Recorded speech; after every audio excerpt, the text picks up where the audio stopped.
todo tipo de problemas. Las privatizaciones fueron su gran caja chica, la fuente de su clientelismo. Vendió el país a precio de huevo roto, subvaluó empresas, nos dejó sin sectores estratégicos y descapitalizó el país. Porque a los postores les dejó carta libre para hacer y deshacer a su antojo. Las privatizaciones fueron ideológicas, no correspondieron a una estrategia. Lo único que importó fue hacer caja a como diera lugar. Y esto es lo que se vendió.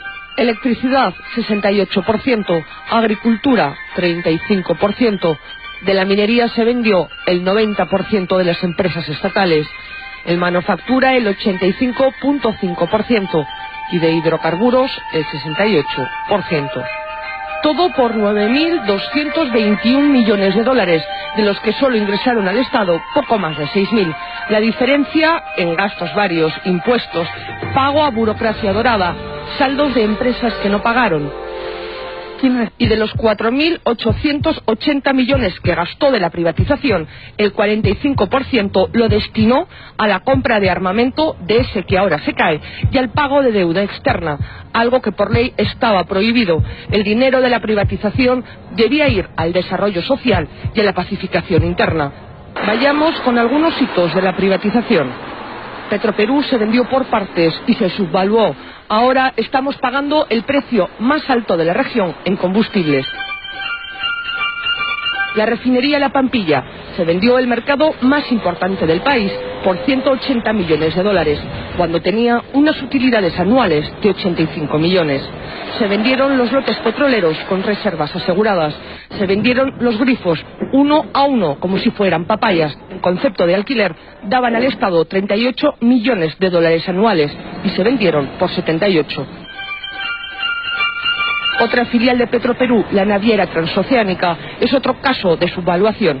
Los buques que tenía estaban en buen estado y estaban valorados en 85 millones de dólares. Pero la CEPRI valoró la empresa en 21 millones de dólares. Nos quedamos, además, sin transporte nacional de combustible. Otro caso clamoroso es Solgas, también filial de Petroperú. Se vendió por 7 millones de dólares, cuando solo su edificio principal estaba valorado en 5 millones de dólares y tenía unas utilidades anuales de 2 millones. Esto fue en 1992. 4 años más tarde, en 1996, los que compraron a este precio la vendieron a Repsol por 50 millones de dólares. Aquellos que argumentan que la venta de Petroperú, Centromil Perú o Ciudad Perú generaría inseguridad en la defensa de la soberanía nacional, pienso que no conocen los hechos. Es todo lo contrario. Cuando Fujimori quiso reaccionar ya era demasiado tarde. De Petroperú solo quedaba la chauchilla. Aeroperú fue otra de las perlas de la privatización. Nos quedamos sin una línea de bandera nacional porque se vendió por vender al grupo Aeroméxico, que la liquidó al poco tiempo. La minería fue sin duda otra de las piezas angulares. Fujimori les dio un marco tributario que hasta ahora es el origen de muchos conflictos sociales. No puso límites a la contaminación. Caso Hierro Perú. Se presentó como el espaldarazo de la privatización. Se valoró en 22 millones de dólares y la empresa estatal china Shougang la compró por 120 millones de dólares, más el compromiso, hasta ahora incumplido, de invertir 150 millones de dólares más.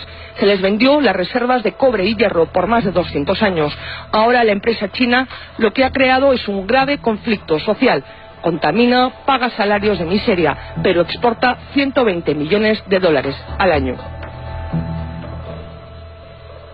Seguimos con la minería. Centromin era la principal minera del centro del Perú, era una empresa integral.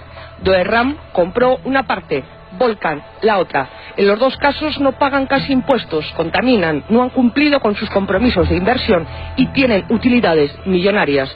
Se vendieron a precio de risa. Por ejemplo, el yacimiento de Cerro de Pasco se pagó 61 millones de dólares cuando tenía utilidades de 20 millones al año.